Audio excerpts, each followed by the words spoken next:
Hello friends, કેમ છો? આજે આપણે બનાવીશું શિયાળા સ્પેશિયલ અડદિયા પાક. તે પણ માર્કેટ કરતાં ઘણો સસ્તો અને એકદમ ચોખ્ખો બને છે.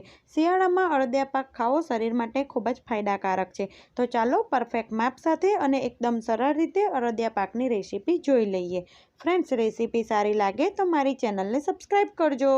પરફેક્ટ અડદિયા પાક બનાવવા માટે પહેલાં આપણે બધી વસ્તુનું માપ જોઈ લઈએ. 250 ગ્રામ અડદની દાળનો કકરો લોટ, 250 ગ્રામ ઘી, 250 ગ્રામ ખાંડ, 150 ગ્રામ મોળો માવો, 50 ગ્રામ ગુંદર, સૂકા કોપરાનું છીણ અને 2 મોટી ચમચી અડદિયાનો મસાલો. અડદિયાનો મસાલો તમને કોઈ પણ કરિયાણાની દુકાનેથી મળી જશે. થોડાક કાજુ બદામની કતરણ, 2 ચમચી ધાબો દેવા માટે દૂધ, 1 ચમચી સૂંઠ પાવડર અને 1 ચમચી ખસખસ. અડદ પાક બનાવવા માટે પહેલાં અડદની દાળનો કકરો લોટ લઈશું અને તેમાં ધાબો આપીશું. આટલા લોટમાં 1.5 ચમચી ઉફાળું ગરમ દૂધ લઈશું અને 1 ચમચી ઘી ઉમેરીશું. દૂધ અને ઘી ઉમેર્યા પછી લોટમાં સારી રીતે મિક્સ કરી લઈશું.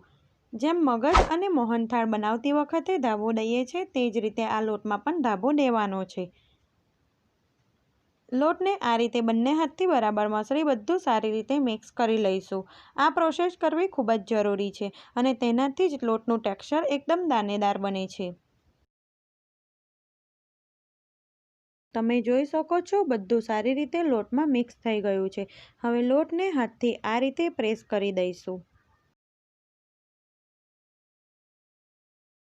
અને લોટને 10 થી 15 મિનિટ સુધી રહેવા દઈશું.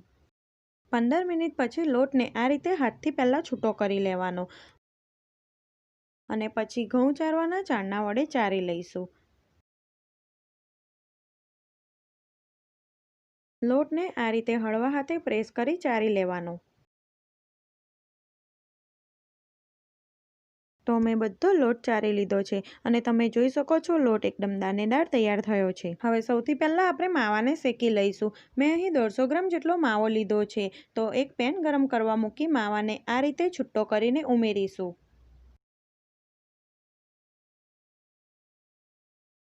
અને ગેસની ફ્લેમ સ્લો ટુ મીડિયમ રાખી માવાને 2 થી 3 મિનિટ શેકી લઈશું. માવાને સતત હલાવતા રહીશું જેથી તે બરાબર શેકાય.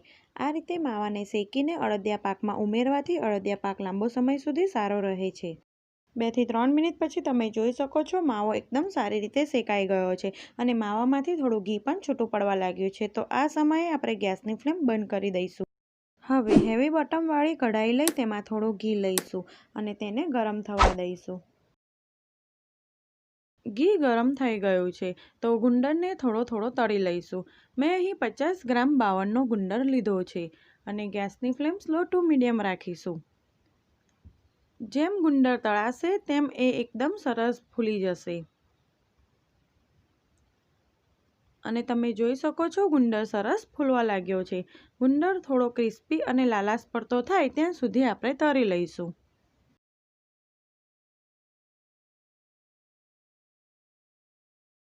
તો આપણો ગુંદર સરસ તળાઈ ગયો છે તો તેને ઘીમાંથી નિતારી એક પ્લેટમાં કાઢી લઈશું.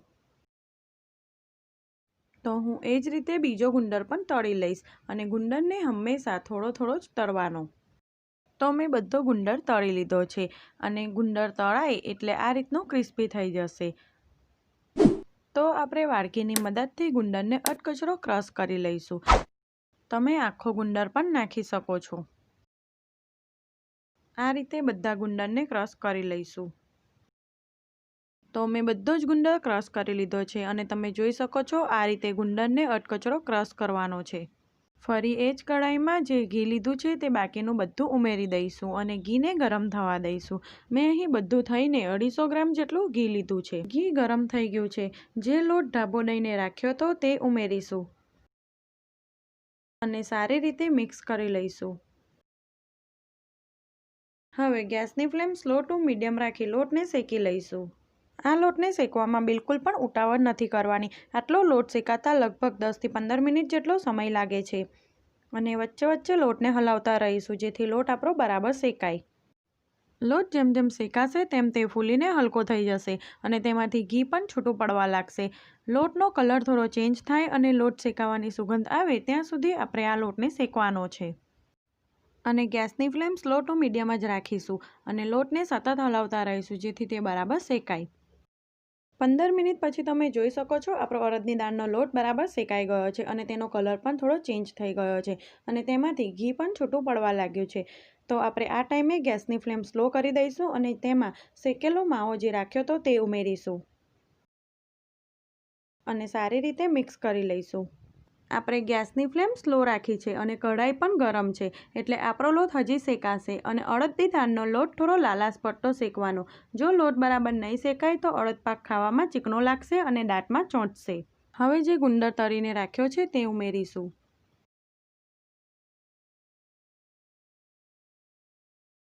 25 ગ્રામ સૂકા નારિયેળનું છીણ, 2 મોટી ચમચી અડદિયા પાકનો મસાલો ઉમેરીશું. અડદિયા પાકનો મસાલો તમને કોઈ પણ કરિયાણાના સ્ટોર પરથી સહેલાઈથી મળી જશે. 2 ચમચી ખસખસ અને 1 ચમચી સૂંઠ પાવડર ઉમેરી બધું સારી રીતે મિક્સ કરી લઈશું. જે કાજુ બદામના ટુકડા કર્યા છે તે પણ ઉમેરી દઈશું અને તેને પણ સારી રીતે મિક્સ કરી લઈશું. ડ્રાયફ્રૂટ તમે તમારી રીતે વધારે ઓછા પણ નાખી શકો છો. બધું સારી રીતે મિક્સ થઈ ગયું છે. હવે ગેસની ફ્લેમ બંધ કરી દઈશું અને કઢાઈ ગરમ છે એટલે આ મિશ્રણને 2 થી 3 મિનિટ હલાવીશું. હવે આપણે ખાંડની ચાસણી બનાવીશું. ચાસણી બનાવવા માટે એક પેન લઈ તેમાં 250 ગ્રામ ખાંડ ઉમેરીશું અને તેમાં ખાંડ ડૂબે એટલું પાણી ઉમેરીશું. ખાંડની જગ્યાએ તમે ગોળ પણ લઈ શકો છો. પહેલાં ખાંડ અને પાણીને સારી રીતે મિક્સ કરી લઈશું અને ગેસની ફ્લેમ સ્લો ટુ મીડિયમ રાખી ખાંડને બરાબર ઓગાળી લઈશું. આપણે આમાંથી એક તારની ચાસણી બનાવવાની છે.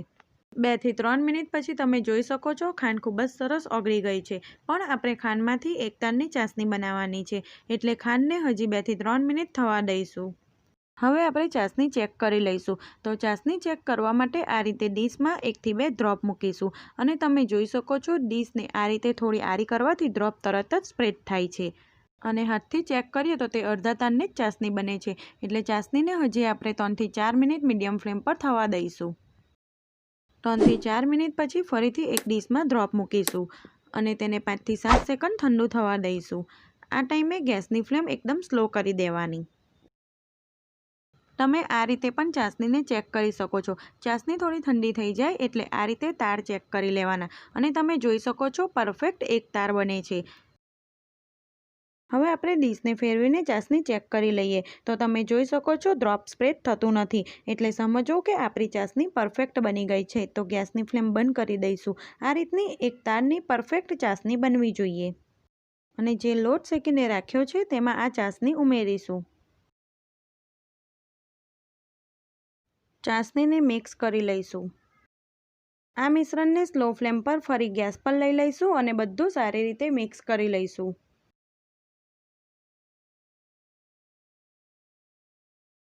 હવે બધું સારી રીતે મિક્સ થઈ ગયું છે અને તેમાંથી ઘી પણ છૂટું પડવા લાગ્યું છે તો ગેસની ફ્લેમ બંધ કરી દઈશું. હવે મેં મોલ્ડને ઘીથી પહેલેથી જ ગ્રીસ કરી લીધું છે તો તેમાં આ મિશ્રણ લઈ લઈશું. જો તમારે આમાંથી અડદિયા વાળવા હોય તો આ મિશ્રણને 10 થી 15 મિનિટ ઠંડુ થવા દેવાનું. હવે તેને સરખું કરી લઈએ અને આ જે ઘી દેખાય છે તે બધું ધીમે ધીમે શોષવાઈ જશે. ઉપરથી કાજુ બદામ પિસ્તાની કતરણ નાખીશું. હવે અડદિયા પાકને 1 થી 2 કલાક સુધી સેટ થવા દઈશું. 2 કલાક પછી તમે જોઈ શકો છો અડદ પાક સરસ સેટ થઈ ગયો છે અને 10 થી 15 મિનિટ પછી મેં આમાં ચોરસ પીસ કરી લીધા હતા. હવે આપણે અડદિયા પાકને સર્વ કરી લઈએ અને તમે જોઈ શકો છો ખૂબ જ સરસ અડદિયા પાક બન્યો છે. આટલા માપમાંથી 600 થી 700 ગ્રામ જેટલો અડદ પાક બને છે. આ અડદ પાકને તમે ફ્રીજમાં 15 થી 20 દિવસ સુધી સારો રાખી શકો છો. તો આ અડદ પાક ખાવા માટે બિલકુલ તૈયાર છે. ફ્રેન્ડ્સ, રેસીપી સારી લાગે તો મારી ચેનલને સબસ્ક્રાઈબ કરજો. Thanks for watching.